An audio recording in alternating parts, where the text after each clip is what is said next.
Karena Jalut sendiri ketika menganggap remeh kepada Nabi Allah Daud alaihi salatu wassalam saat mubarazah, perang tanding. Nabi Daud alaihi salatu wassalam adalah Nabi yang Allah subhanahu wa ta'ala karuniakan banyak keutamaan, terutama dari Nabi-Nabi Bani Israel. Karena satu-satunya Nabi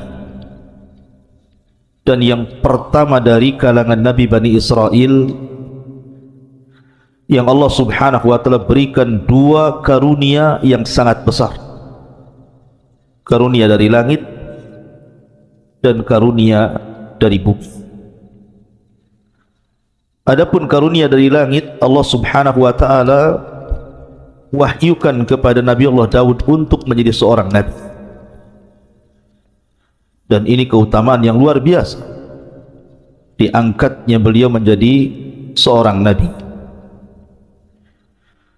Adapun dari bumi, maka Allah subhanahu wa ta'ala angkat beliau menjadi raja. Padahal ma'ruf tradisi Bani Israel bahwa kalau dia seorang raja maka mesti keturunan Yahuda, dan kalau dia seorang nabi maka dia mesti keturunan Lawa. Akan tapi Nabi Daud alaihi salatu wassalam menggabungkan dua keistimewaan ini, nabi plus raja. Dan sudah ma'ruf kisahnya ketika Nabi Allah Daud alaihi salatu wassalam terpilih menjadi pasukan khusus Raja Talut, dan dia orang yang paling muda kala itu, usianya masih 17 tahun. Tetapi Allah subhanahu wa ta'ala memberikan karunia kepada siapa yang dikehendaki. Dari seluruh tentara Talut yang mampu atau berhasil membunuh Raja Zalim, Raja Jalut, adalah Nabi Allah Daud, dan ketika itu belum diangkat menjadi Nabi.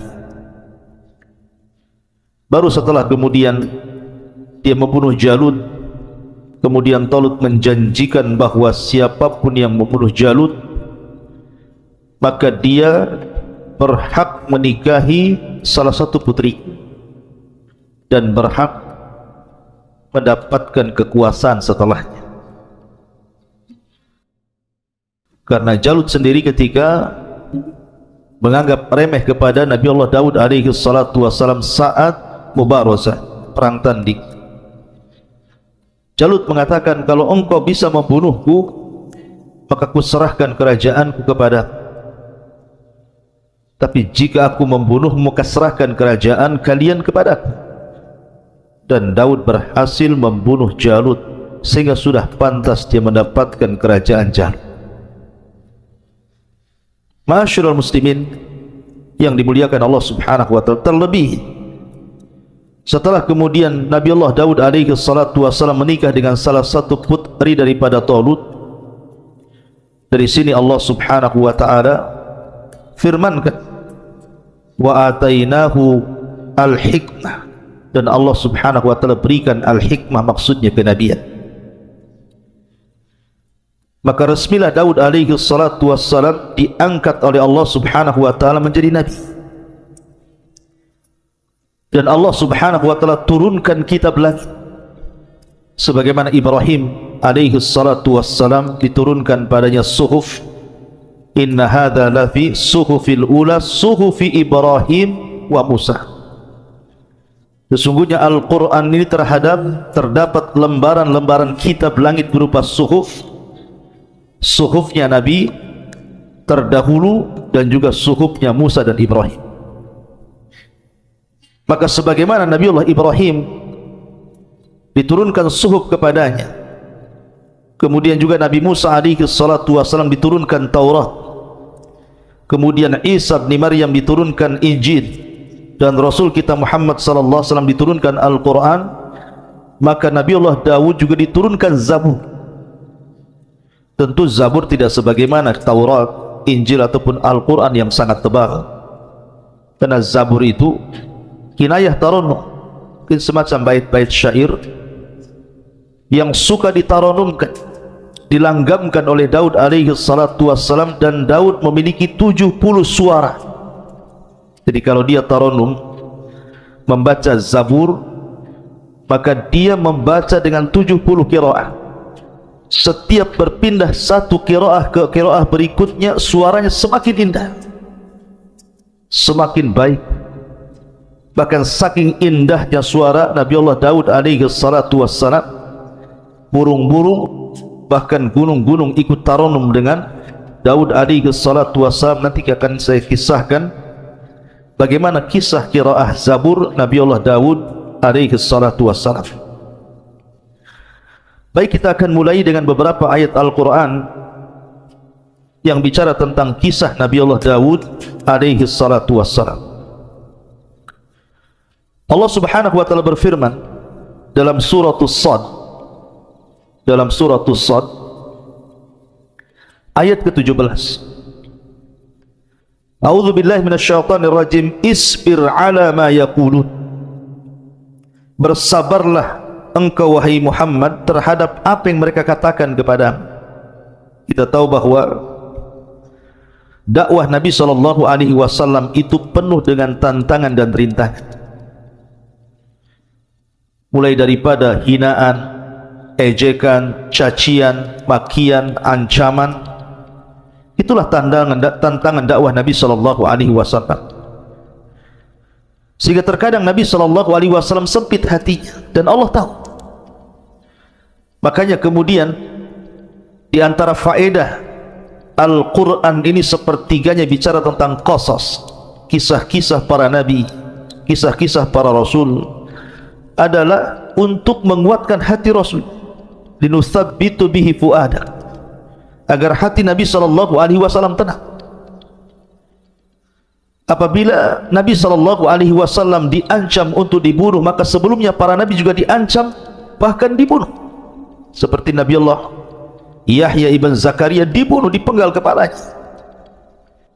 Kemudian juga ayahnya Zakaria digergaji dalam pohon.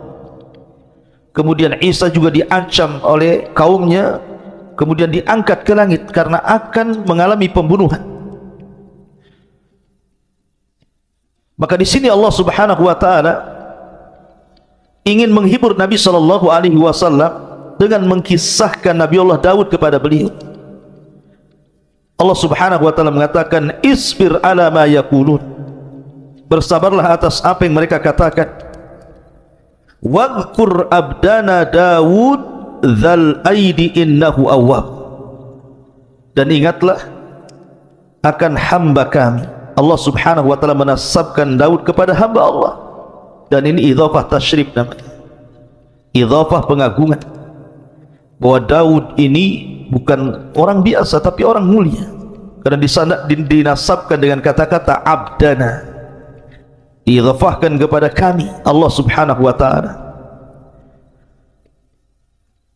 Allah mengatakan, dan ingatlah akan hamba kami Nabi Allah Daud alaihi salatu wassalam yang mempunyai kekuatan. Sungguh dia hamba yang sangat taat kepada Allah Azza wa Jalla. Seolah-olah Allah ingin katakan, bersabarlah wahai Muhammad sebagaimana sabarnya Nabi Allah Daud alaihi salatu wassalam. Ma'asyiral muslimin yang dimuliakan Allah Subhanahu wa taala, ketika Allah Subhanahu wa taala mengatakan wadhkur abdana Daud dzal aidi, dan ingatlah akan hamba kami Daud yang mempunyai kekuatan. Ingat, Allah Subhanahu wa taala memberikan karunia yang sangat besar kepada Nabi Allah Daud alaihi salatu wassalam berupa kekuatan. Makanya Allah Subhanahu wa taala menyebutkan dalam surah Sad ayat 20-nya, wasaddadna mulkah, dan kami kuatkan kerajaannya. Para ulama tafsir mengatakan dal aidi innahu awwab, bahwa dia memiliki kekuatan, bukan hanya kekuatan kerajaan, karena semenjak Nabi Allah Daud diangkat oleh Allah menjadi nabi, kemudian menjadi raja sepeninggal Talut, maka seluruh Bani Israel sangat mencintai Daud, berbeda dengan raja-raja sebelumnya. Terkadang Bani Israel mereka melakukan pemberontakan, atau kepada para nabi sebelumnya, terkadang mereka membunuh para nabi, mendustakan para nabi. Tapi tidak bagi Daud alaihi salatu wassalam. Seluruh Bani Israel suka dengan Daud,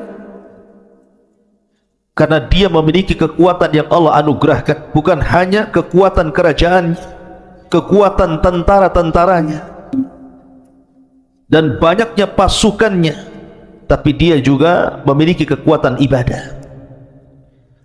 Bahkan Nabi SAW menggambarkan dalam sebuah hadis, ahabbus siyami ilallah siyami Daud, kana yasumu yawman wa yuftiru yawman, wa ahabbus salati ilallah salati Daud, salatu Daud kana yanamu nisfal laili wa yakumu thuluthahu wa yanamu sudusahu.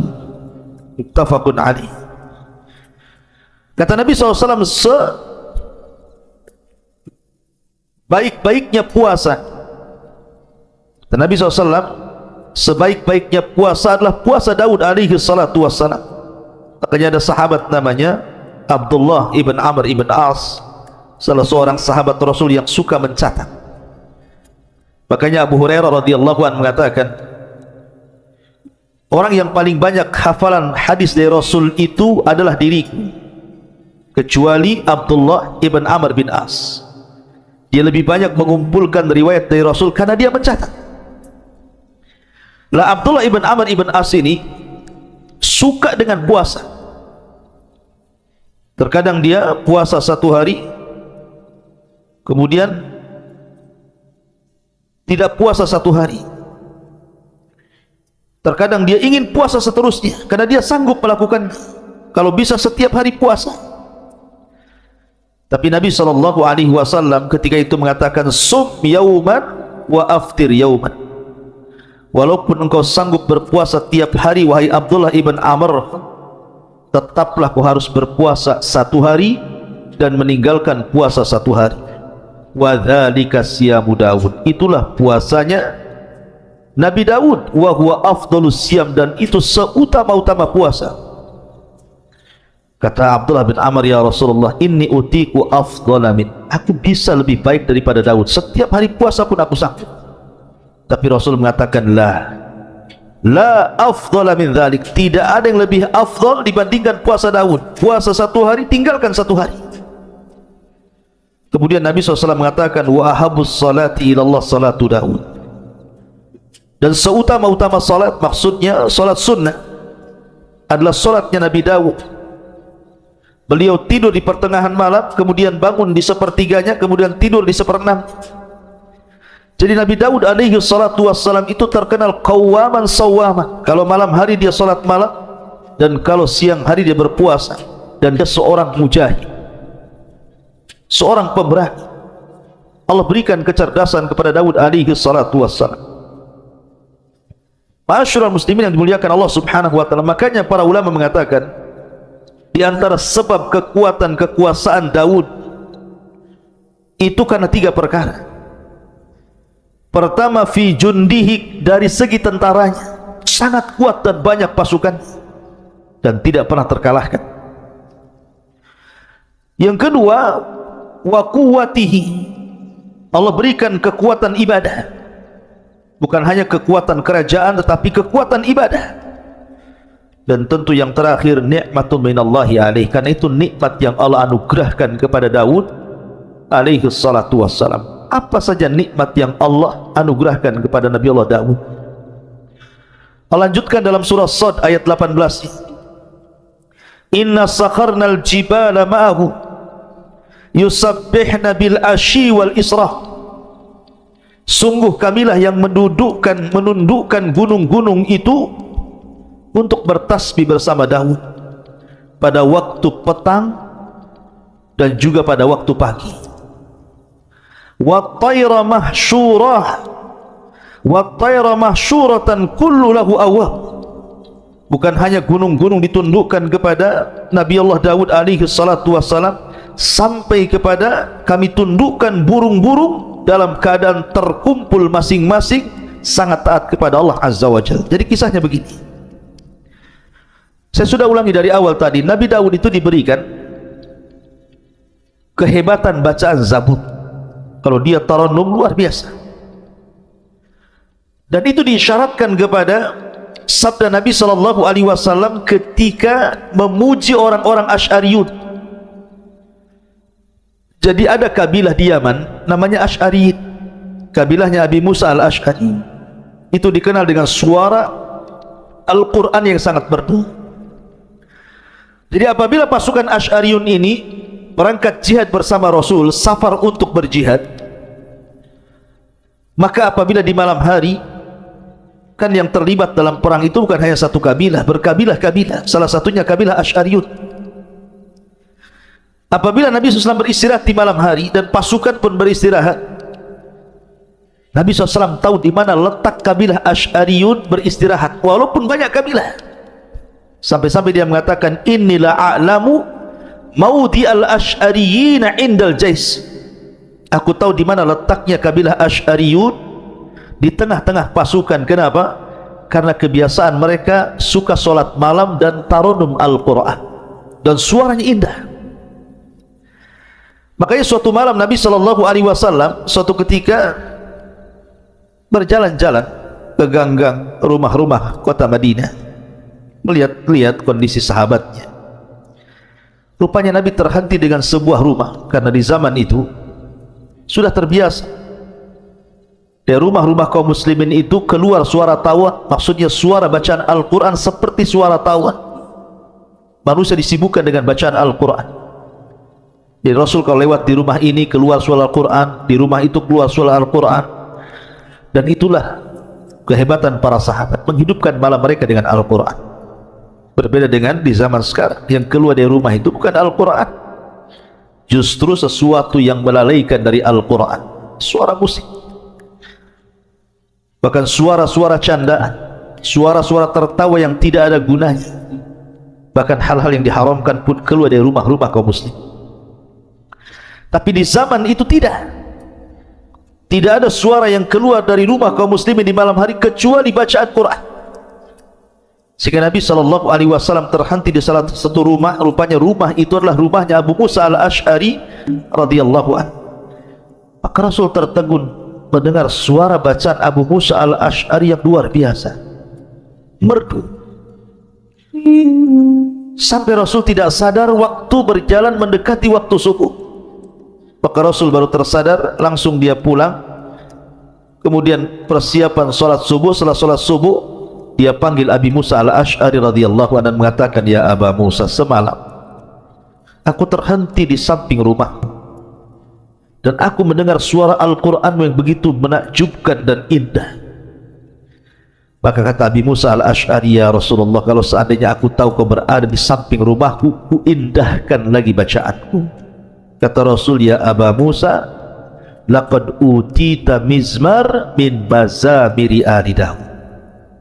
Wahai Aba Musa, Allah sudah anugerahkan kepadamu suara indah seperti suara Daud dan keluarganya ketika tarannum Zabur. Saking indahnya. Dan saya katakan Daud memiliki 70 suara. Setiap satu suara berpindah ke suara berikutnya, maka suara itu jauh lebih indah dibandingkan suara sebelumnya. Sampai-sampai Allah gambarkan dalam surah As-Sad ayat 18-19 ini, ketika Nabi Allah Daud tarannum Zabur, maka burung-burung akan datang dari mana-mana, kemudian akan bernaung di atap rumahnya, di atap istananya. Mereka ikut bersiul, ikut melanggamkan seperti yang dilanggamkan Zabur oleh Daud alaihi salatu wassalam. Anda bisa bayangkan apabila suara burung saja 2-3 ekor bersiul itu sudah bising. Tapi ini burung-burung dari mana-mana bersiul mengikuti taranumnya Zabur yang dibacakan Daud alaihi salatu wassalam, sehingga membuat cemburu gunung-gunung.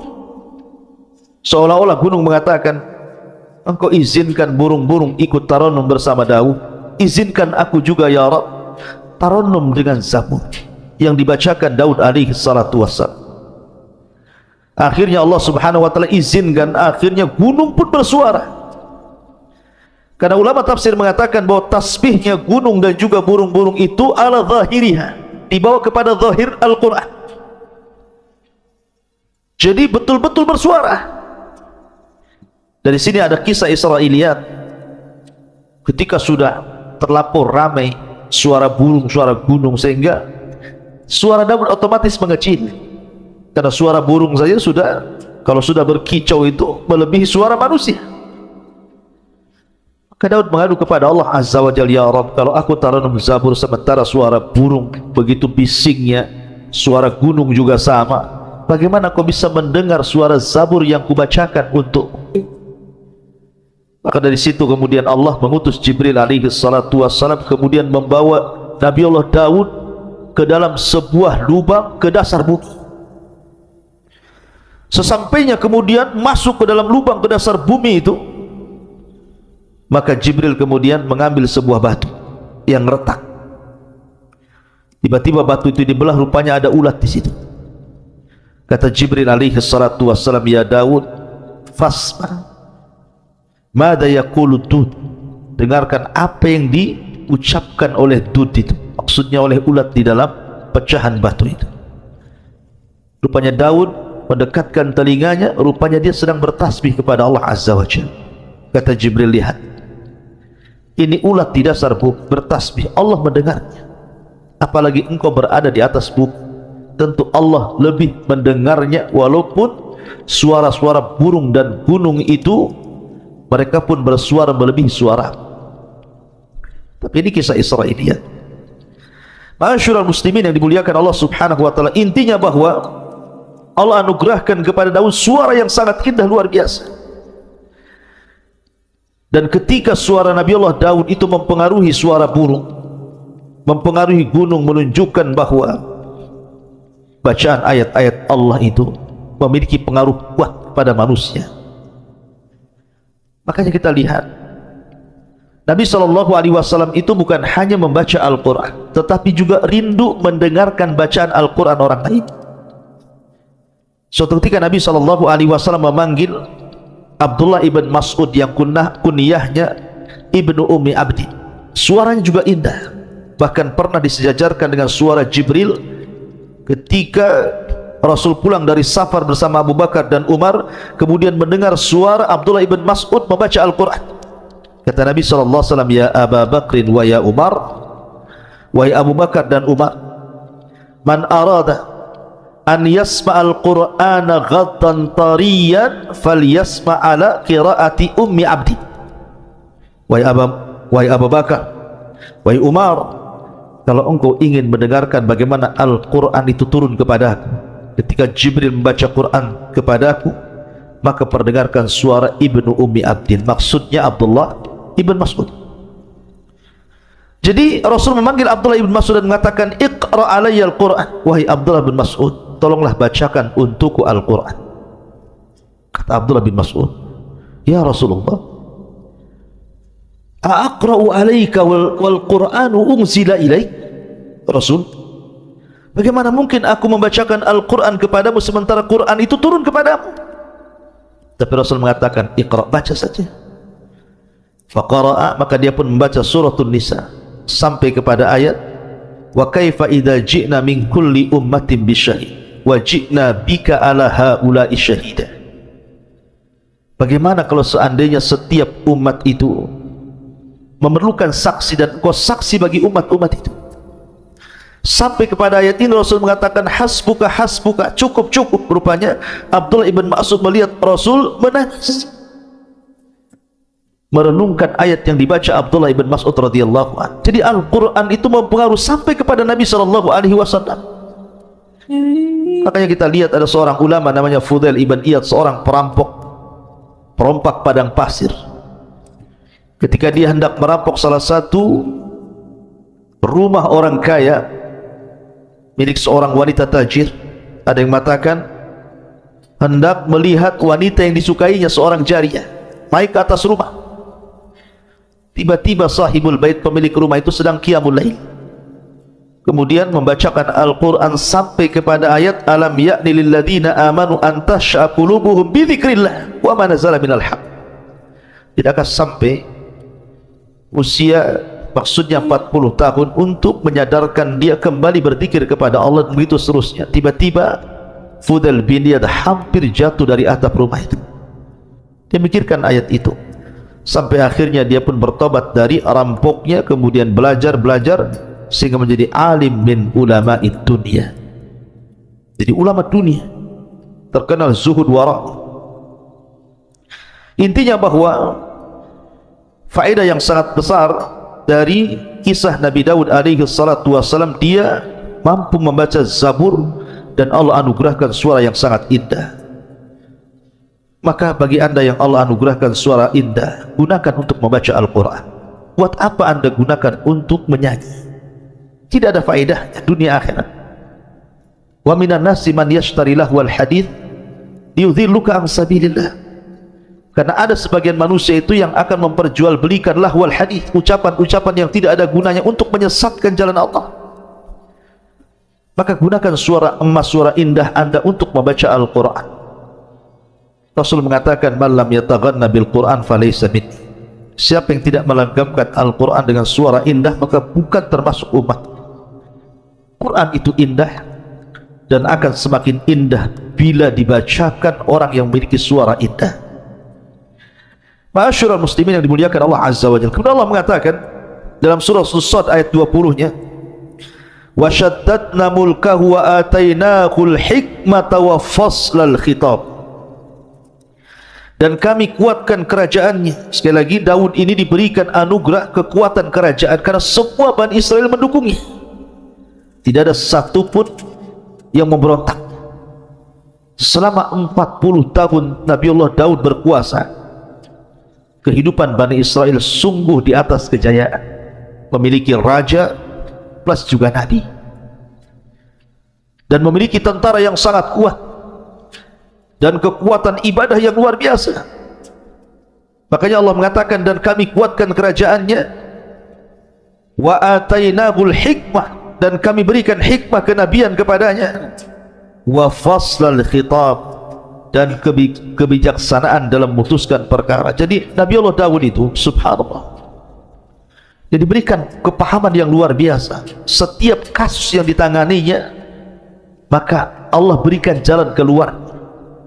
Jadi kalau ada orang bertengkar, berselisih, meminta didamaikan, meminta fatwa, maka Nabi Allah Daud alaihi salatu wassalam pakarnya menyelesaikan seluruh problematika umatnya, tentu atas karunia dan izin dari Allah yang Allah berikan kecerdasan, kepahaman kepada Daud sehingga mampu menyelesaikan setiap kasus per kasus yang terjadi kepada umat. Nanti kita akan jelaskan kan Nabi Allah Daud itu membagi hari menjadi 3. Satu hari dia gunakan untuk memutuskan perkara. Setiap umatnya yang datang berkasus, maka dia harus memutuskan perkara itu, dan selalu ada jalan keluar. Yang kedua, satu hari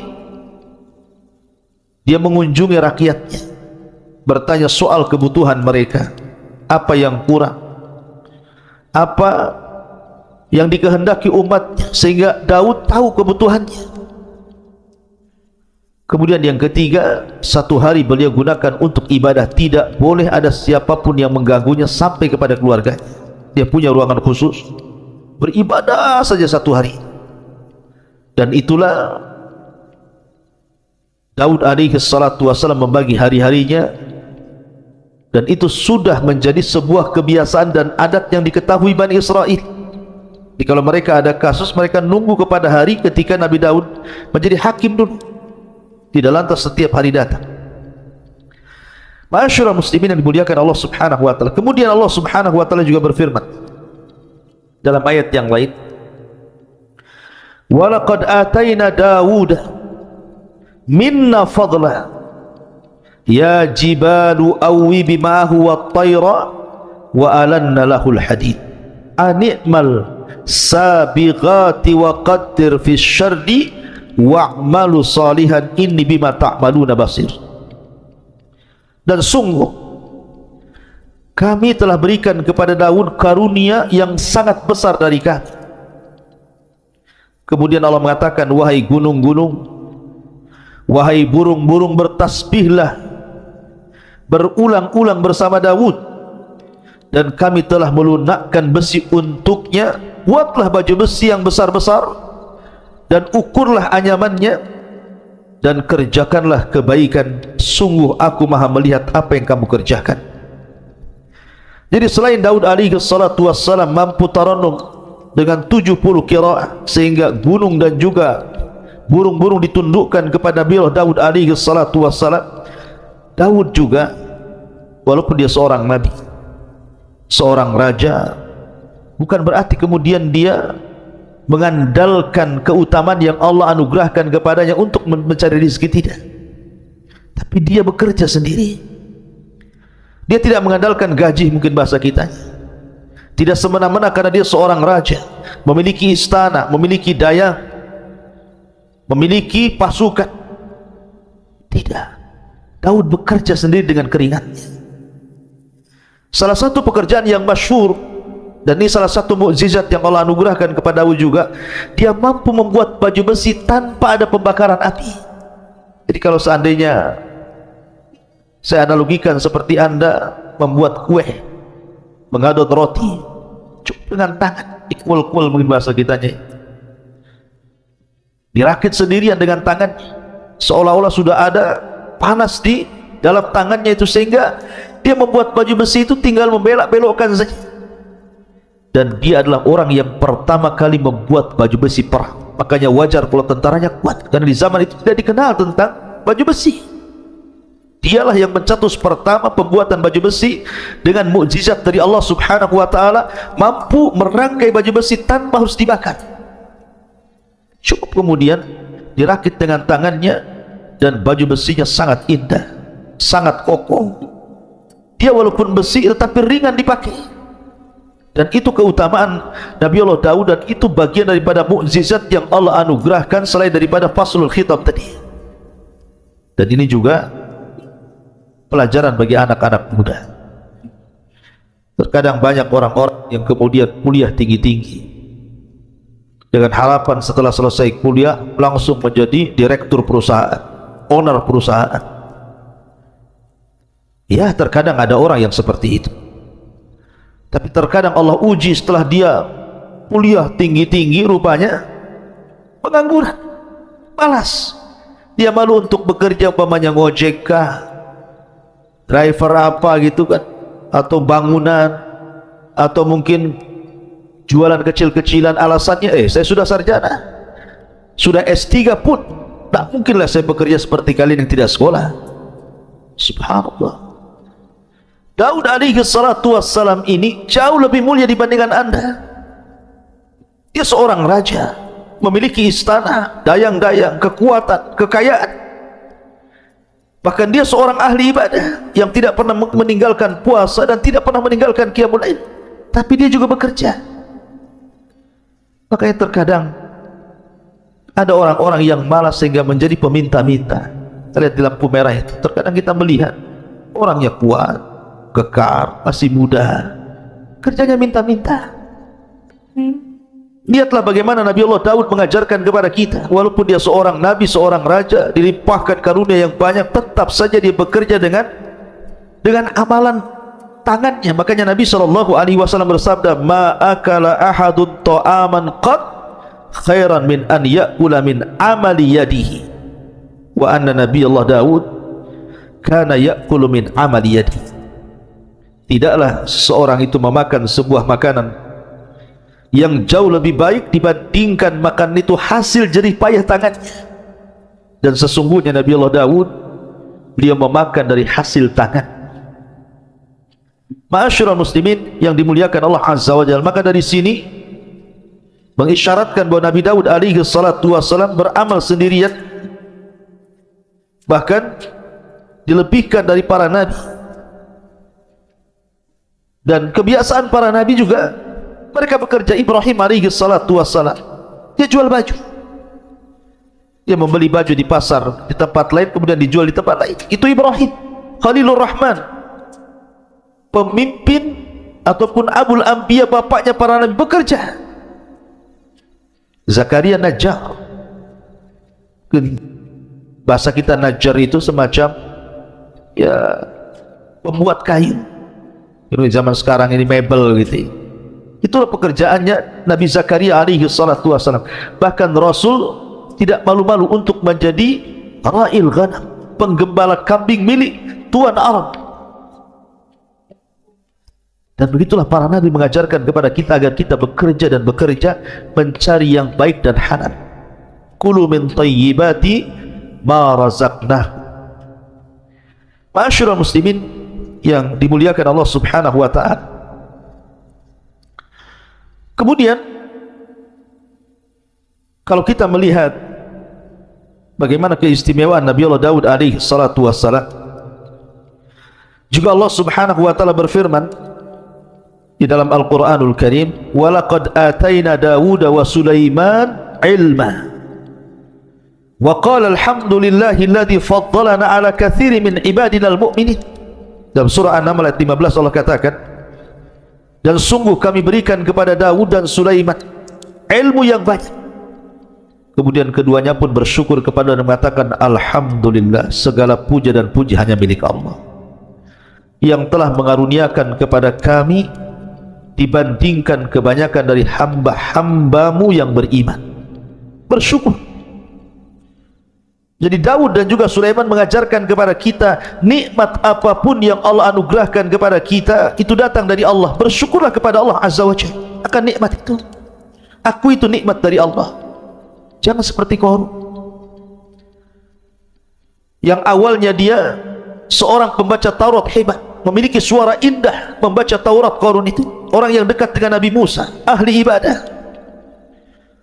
Awalnya dia baik, ketika dia baru dianugerahkan rizki oleh Allah Azza wa Jalla, dia masih mau sedekah, bayar zakat.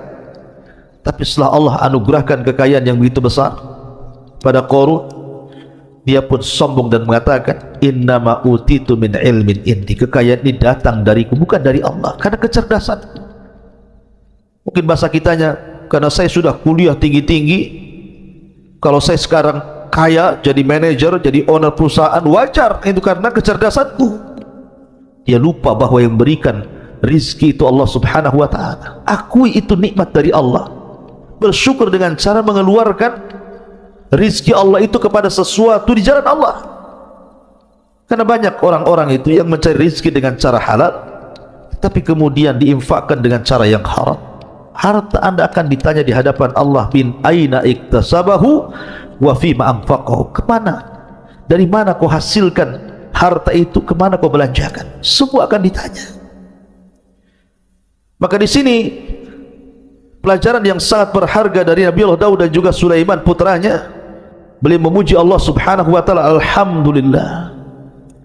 Makanya Nabi Allah Sulaiman alaihi salatu wassalam diberikan anugerah kekayaan yang mungkin jauh lebih hebat dibandingkan ayahnya, tapi dia mengatakan, hadza min fadli rabbi, ini semua karunia Allah, liyabluwani aashkuru an akfur. Sengaja Allah menguji diriku, kata Sulaiman, apakah aku akan menjadi hamba Allah yang bersyukur ataukah menjadi hamba Allah yang kufur. Karena bagaimanapun kekayaan itu difirmankan Allah Azza wa Jalla, kalla innal insana la yatgha an ra'ahu istaghna.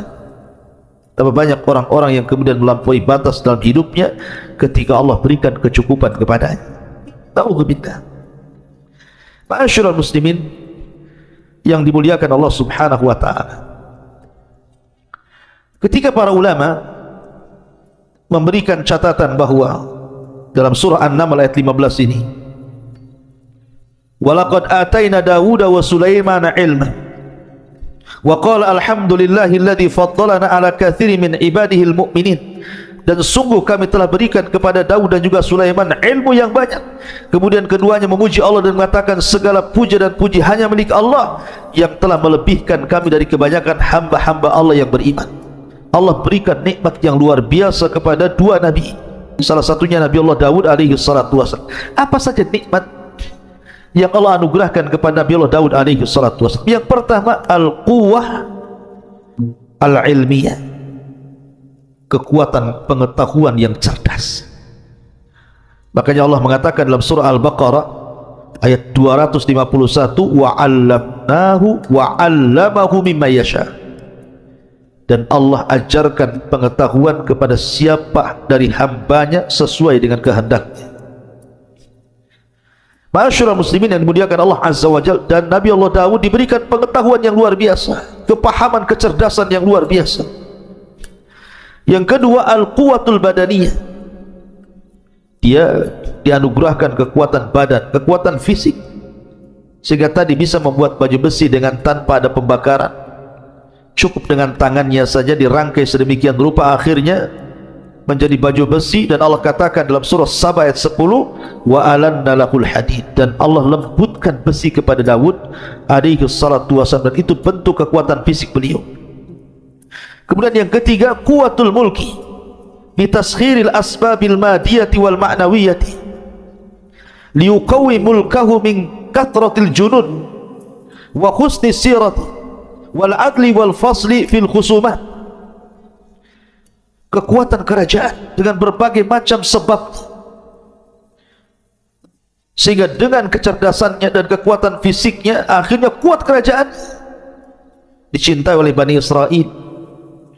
Dia mampu mengelola kerajaan begitu baik, tentaranya kuat, dan dia memiliki akhlak yang sangat mulia dan dicintai rakyatnya.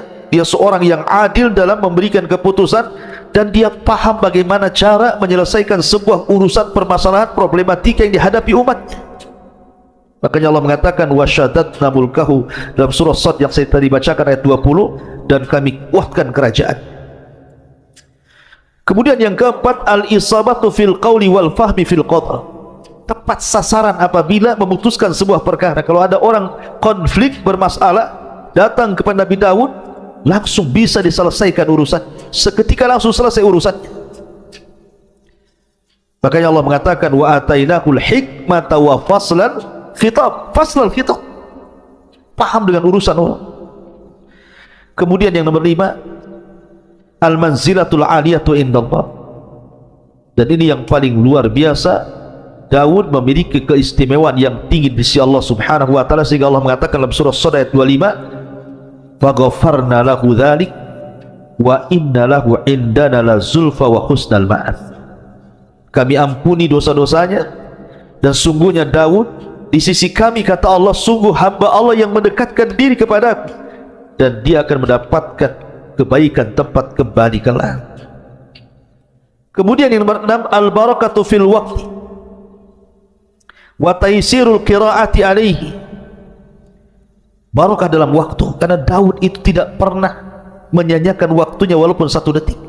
Bagaimana tidak di malam hari dia tahajud, kanu minal laili ma yahjaun. Jadi Daud itu menghidupkan setiap malamnya. Dan begitulah adatul anbiya, kebiasaan para nabi. Lihat Rasulullah SAW sampai diwajibkan qiyamul lail bagi dia, sehingga di masa tuanya kaki-kaki Rasul pecah-pecah, sehingga Aisyah radhiyallahu anha mengatakan, ya Rasulullah, kau sudah sepuh, sudahlah kerjakan yang wajib-wajib, tinggalkan yang sunnah-sunnah. Tapi Rasul mengatakan, ya Aisyah, afala akuna abdan syakura, salahkah saya menjadi hamba Allah yang bersyukur? Maka salat melahirkan syukur. Daud tidak pernah menyanyiakan di waktu malam, dan tidak menyanyiakan di waktu siang. Dia berpuasa dan berjihad. Subhanallah, barakah waktunya, dan Allah mudahkan bacaan Zabur kepadanya, sehingga Allah Subhanahu wa ta'ala anugerahkan suara yang sangat indah dan mempengaruhi makhluk-makhluk di sekitarnya. Kemudian nomor 7, husnus saut, indahnya suara. Saya katakan Daud memiliki 70 qiraat, Satu qiraah lebih indah daripada qiraah berikutnya, dan itu keistimewaan. Makanya saya katakan, anda yang memiliki suara emas, suara indah, gunakan untuk baca Quran. Bukankah Rasul yang mengatakan, man qara harfa min kitabillah falahul hasanatu wal hasanatu bi asyri amsalihha, la aqulu alif lam mim harfun walakin alifun harfun wa lamun harfun wa mimun harfun, kata Rasul. Saya membaca satu huruf, siapa yang membaca satu huruf dalam Al-Quran, maka dia dapat satu kebaikan yang dilipat gandakan 10 kali lipat kebaikan. Aku tidak katakan alif lam mim satu huruf, tapi alif satu huruf, lam satu huruf, mim satu huruf. Anda bisa bayangkan, baca surah Al-Fatihah saja, kalau satu huruf 10 kebaikan, berapa kebaikan yang anda akan dapati dari baca Al-Quran itu. Ma'asyiral muslimin yang dimuliakan Allah subhanahu wa ta'ala, adapun beberapa kisah yang terkait dengan Nabi Allah Daud alaihi salatu wassalam disebutkan dalam riwayat Abi Hurairah radhiyallahu anhu. Jadi ketika Allah subhanahu wa ta'ala menciptakan Adam alaihi salatu wassalam, kemudian meniupkan ruh, kemudian dia pun bersin, kemudian Allah mengajarkan untuk membaca Alhamdulillah, kemudian Allah jawab yarhamukallah, kemudian Allah mengatakan idhab ila ulaikal malaika, wahai Adam, temui para malaikat yang ada di hadapan, ucapkan kepada mereka assalamualaikum. Maka Adam pun kemudian datang kepada para malaikat mengucapkan assalamualaikum, dan malaikat menjawab waalaikumsalam warahmatullahi wabarakatuh. Kemudian Adam kembali kepada Allah dan mengatakan inna hadhihi tahiyyatuka wa tahiyyatu ummatika ya Adam, inilah salam penghormatan kepadamu dan salam penghormatan bagi umat. Makanya Nabi juga perintahkan untuk menyebarkan salam, karena itu bagian daripada merekatkan hati. Kata Nabi SAW, absus salam bainakum, sebarkan salam di antara kalian. Maka setelah itu kemudian Allah subhanahu wa ta'ala mengusap punggung Nabi Adam alaihi salatu wassalam, kemudian Adam diperlihatkan keturunannya. Maka ketika Adam kemudian melihat keturunannya, dilihatnya ada satu orang dari turunan Adam alaihi salatu wassalam memiliki cahaya di dahinya, dan itu sangat menakjubkan Adam alaihi salatu wassalam. Kenapa orang ini bercahaya? Dan siapa dia? Akhirnya kemudian Adam mengatakan, ya Rabb, man hadha, siapa orang itu? Dari turunanku yang bercahaya itu siapa? Maka Allah mengatakan, hadha ibnuka Daud, itu turunan namanya Daud alaihi salatu wassalam, qad kutibat lahu umru arba'ina sana, Allah sudah catat dia hanya punya umur 40 tahun saja. Ketika mendengar usianya pendek, sementara Adam sudah takjub dengan Daud alaihi salatu wassalam, dia mengatakan, ya Rabb, zid fi umri, zid fi umri, tambahkan usia. Maksudnya, ambil usiaku, tambahkan usianya. Kalau memang dia hanya usianya 40 tahun, tambahkan 60 lagi, genapkan menjadi 100 tahun usianya, biar dia agak panjang sedikit. Akhirnya kemudian ditakdirkan Daud pun diberikan usia Adam 60 tahun sehingga genap menjadi 100 tahun.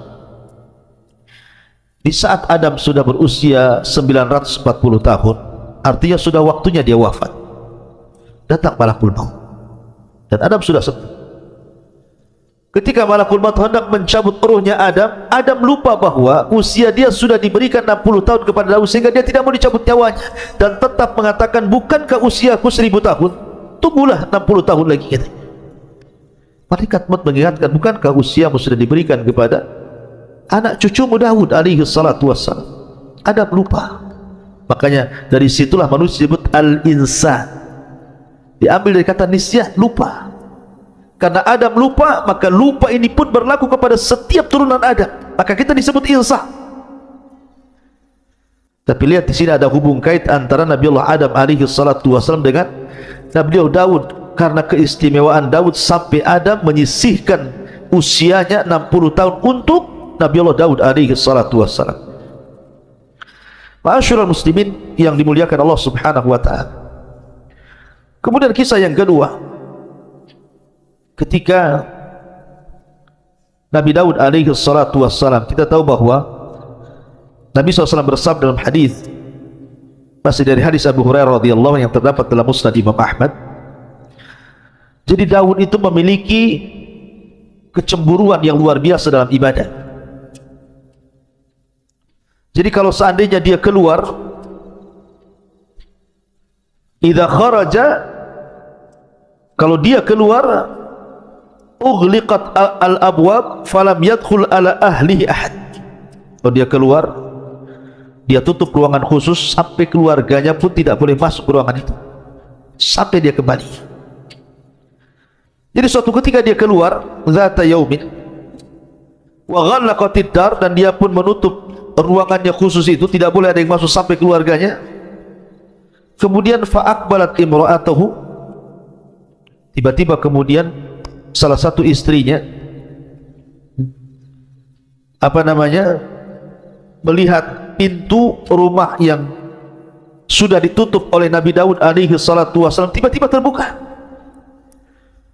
Rupanya kata Nabi, fa'ida rajulun qa'imun wastadda, tiba-tiba ada seorang laki-laki yang berdiri di tengah-tengah ruangan itu. Faqalat liman fil bait, siapa orang yang di rumah itu? Min aina dakhal, dari mana dia masuk? Padahal pintunya tertutup rapat. Akhirnya kemudian Nabi Daud alaihi salatu wassalam pun datang. Dia melihat ada seorang laki-laki. Kemudian Daud mengatakan, man antas, siapa kamu, berani sekali kau masuk ke ruanganku ini? Maka orang ini mengatakan, ana alladhi ahabul muluk wala yamtani'u minni syai'un, saya adalah malaikat yang paling ditakuti dan tidak ada yang mampu menghalangi aku sedikit pun. Faqala Daud, anta, maksudnya apakah kamu malakul maut? Maka dia mengatakan, iya, saya malakul maut. Famarhaban bi amrillah, maka dia pun mengatakan, selamat datang, kalau ini memang perintah Allah subhanahu wa ta'ala, maka aku sudah siap. Akhirnya kemudian dia pun dicabut rohnya di tempat itu. Ma'asyiral muslimin yang dimuliakan Allah subhanahu wa ta'ala. Kemudian kisah yang lain, Nabi Allah Daud alaihi salatu wassalam dan seorang wanita atau dua orang wanita. Jadi ada kisah dua orang wanita, dua-duanya punya bayi, dan itu disebutkan dalam Sahih Bukhari dan Muslim dari Abu Hurairah radhiyallahu an, bainama imra'atani ma'ahuma ibnahuma ja'a dhi'bu fa dhahaba bibnin ihdahuma. Jadi dua orang wanita ini dua-duanya punya bayi, mandi di sebuah sungai. Bayi diletakkan begitu saja. Datanglah serigala kemudian memakan salah satu dari bayi itu. Lah dua saudari ini akhirnya saling mengklaim bahwa bayi yang masih hidup adalah bayinya. Kata adiknya, ini bayi saya. Kata kakaknya, ini bayi saya. Akhirnya keduanya menghadap Nabi Allah Daud alaihi salatu wassalam. Lah kakak yang tertuanya mengatakan kepada Daud bahwa ini bayi saya, kemudian dia berhujjah. Sehingga Daud terpengaruh dengan ucapan wanita itu dan mengatakan, kalau begitu bayi ini milik. Yang adiknya menangis. Sampai datang anaknya Nabi Allah Sulaiman mengatakan, wahai ayahku, izinkan aku untuk memutuskan perkara ini. Kata ayah, silakan. Maka Nabi Allah Sulaiman mengatakan, kembalikan bayimu itu. Bagaimana kalau saya potong jadi dua bayimu, dari pusar ke bawah ambil, dari pusar ke atas kau ambil. Rupanya sang adik mengatakan, ya Nabi Allah Sulaiman, kalau engkau harus melakukan seperti itu, tidak usah, aku ikhlas, aku berikan bayi ini kepada kakakku. Kata Nabi Allah Sulaiman, sungguh bayi itu milik. Kenapa? Nabi Allah Sulaiman melihat bahwa ada hubung kait antara wanita dengan bayi ini, ada perasaan yang sangat lembut, insting yang sangat kuat, bang itu anaknya. Makanya dua nabi ini luar biasa, diberikan kecerdasan luar biasa. Kemudian juga kisah yang berikutnya juga disebutkan dalam surah Sad. Saya ulangi dari awal.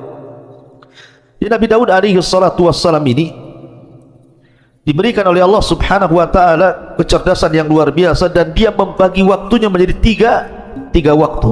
Jadi satu hari untuk memutuskan perkara, satu hari untuk melihat-lihat rakyatnya, dan satu hari untuk beribadah. Dihabiskan satu hari itu untuk beribadah kepada Allah azza wa jalla.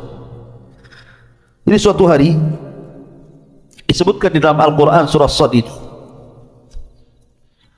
wa hal ataka naba'ul khasmi ittasawwarul mihrab, dan apakah telah sampai kepadamu berita orang-orang yang berselisih ketika mereka memanjat dindingnya mihrab. Jadi Daud itu punya ruangan khusus, dindingnya tinggi, gak ada orang yang bisa memanjat di situ. Tapi suatu malam yang harusnya Nabi Daud itu hari itu dia gunakan untuk ibadah, kan ada hari lain untuk memutuskan perkara, tiba-tiba ada dua orang yang memanjat ke dalam pagarnya. Manusiawi, Daud takut, ini siapa kok bisa manjat pagar ya? Kemudian Allah mengatakan, ittaqalu ala Daud fafazi'a minhu.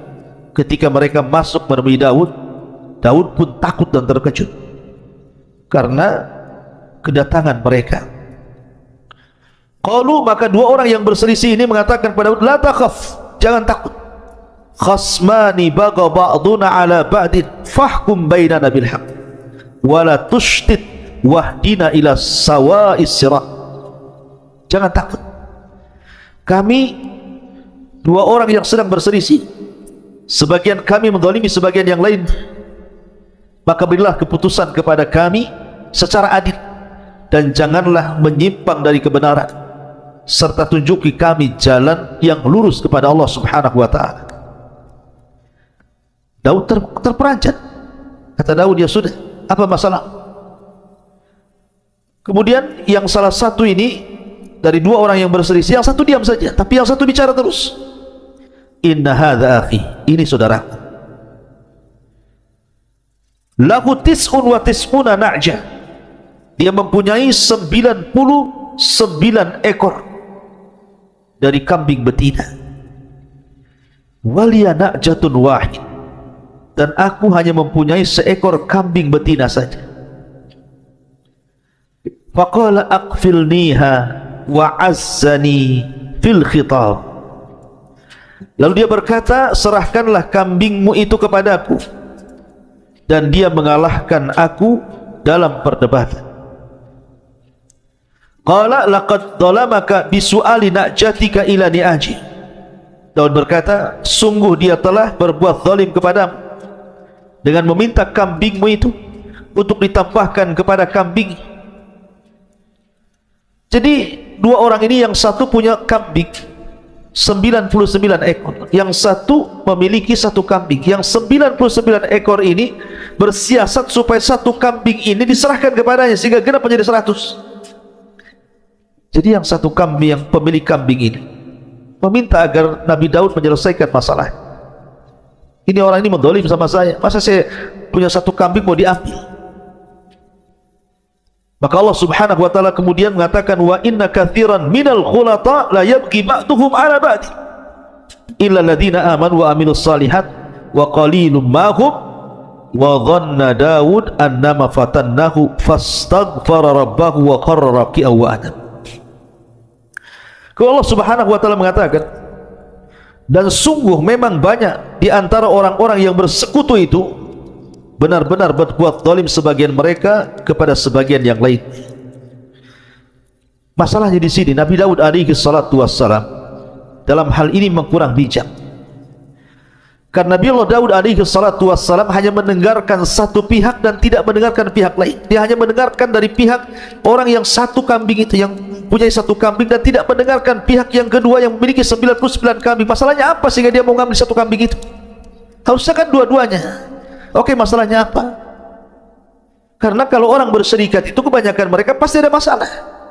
Karena Allah yang mengatakan kalau orang sudah berserikat dalam usaha, kebanyakan itu satu dengan yang lain pasti saling menzalimi.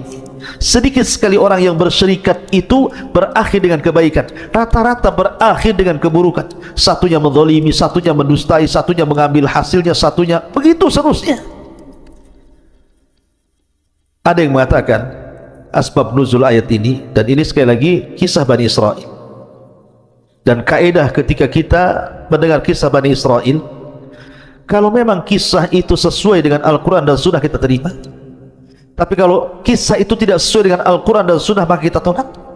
Maka kenapa kita tidak boleh membenarkan secara mutlak, tidak boleh mendustakan secara mutlak? Walaupun Rasul mengatakan hadithu am Bani Israel wala haraj, kisahkan tentang Bani Israel dan tidak mengapa. Jadi Nabi Daud suatu ketika keluar rumah, rupanya melihat ada seorang wanita yang sedang mandi, nampak auratnya. Tiba-tiba Nabi Daud tertarik dengan wanita itu. Akhirnya dia bersiasat, karena setelah ditelisik rupanya wanita itu bukan seorang gadis, tapi seorang wanita yang sudah bersuami, dan nama suaminya Uria. Jadi akhirnya Nabi Daud bersiasat ingin mengambil wanita itu, masalahnya dia bersuami. Maka ketika Daud mempersiapkan pasukan perang, maka dia panggil Uria, suami daripada wanita itu, untuk terlibat dalam perang, kemudian diletakkan di tengah-tengah pasukan supaya dia mudah terbunuh. Akhirnya berangkatlah pasukan itu, dan suami daripada wanita ini Uria dilibatkan di tengah-tengah pasukan, bahkan paling depan. Akhirnya terbunuhlah wanita itu, terbunuhlah suami dari wanita itu. Maka Daud pun mengambil janda daripada mujahid itu. Sekali lagi, ini kisah dusta. Tidak mungkin seorang nabi melakukan seperti itu. Seolah-olah di sini Allah Subhanahu wa taala mengatakan, wa dhanna Daud annama fatannahu fastaghfara rabbahu wa qarra raqian wa anab.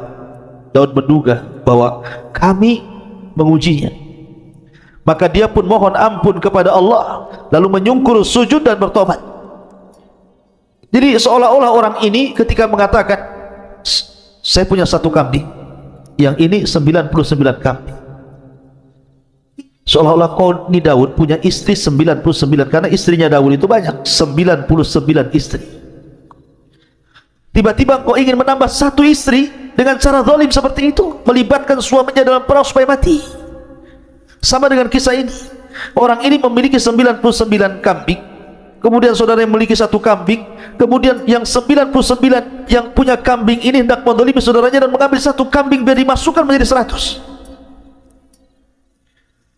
Maka Daud pun sadar, jangan-jangan ini peringatan bagi dia. Makanya dia langsung minta ampun kepada Allah, langsung sujud dan kembali kepada Allah Azza wa Jalla. Sekali lagi, kisah ini kisah dusta. Maka kita hanya melihat zahir kisah Al-Quran, tidak ada hubung kait dengan wanita tadi ataupun dengan Uria yang dilibatkan dalam perang. Itu kita, Islam tidak mengenal kisah itu. Dan dari sini Allah mengatakan, faghfarna lahu dzalik wa inna lahu indana lazulfa wa husnal ma'ab. Lalu kami mengampuni kesalahan itu, dan sungguh dia mempunyai di sisi kami kedudukan yang benar-benar dekat dan tempat kembali yang baik. Dan Allah katakan, ya Daud, inna ja'alnaka khalifatan fil ardi fahkum bainan nasi bil haq wa la tattabil hawa fayudillaka an sabilillah. Innal ladhina yadilluna an sabilillah lahum adzabun syadid bima nasu yaumal hisab. Allah berfirman, wahai Daud, sesungguhnya engkau kami jadikan penguasa di bumi ini, maka berilah kepada putusan perkara di antara manusia itu dengan sangat adil, dan jangan kau ikut hawa nafsu dirimu, karena akan menyesatkan dirimu dari jalan Allah. Maka siapapun yang tersesat dari jalan Allah, mereka pantas mendapatkan adab yang berat, karena mereka melupakan hari perhitungan. Seolah-olah Allah ingin berikan pelajaran kepada Daud. Terkadang ada orang yang berselisih dan minta diselesaikan hari ini juga, takkan mungkin menunggu sampai 3 hari. Kalau memang ini urgent, harus diselesaikan, maka uruslah rakyat. Jangan membagi hari menjadi 3 sehingga kalau ada orang masalah nunggu hari di mana Daud alaihi salatu wasallam ada keluangan untuk memutuskan perkara. Kalau memang di hari itu engkau hari beribadah, atau di hari engkau sedang melihat rakyatmu tiba-tiba ada masalah, putuskan hari itu juga. Itu lahir Al-Quran seperti itu. Dan Nabi Allah Daud alaihi salatu wasallam seorang nabi yang dikaruniakan banyak nikmat oleh Allah Subhanahu wa taala, dan Allah anugerahkan kepadanya putra yang luar biasa, Nabi Allah Sulaiman alaihi salatu wasallam. Bagaimana kisah Nabi Daud alaihi salatu wasallam dan juga putranya Nabi Allah Sulaiman, dan bagaimana juga kisah Nabi Allah Sulaiman alaihi salatu wasallam, insyaallah kita akan bersambung lain kesempatan. Mudah-mudahan ada manfaatnya. Subhanallah bihamdika, asyhadu an la ilaha illa anta astaghfiruka wa atubu ilaik. Assalamualaikum warahmatullahi wabarakatuh.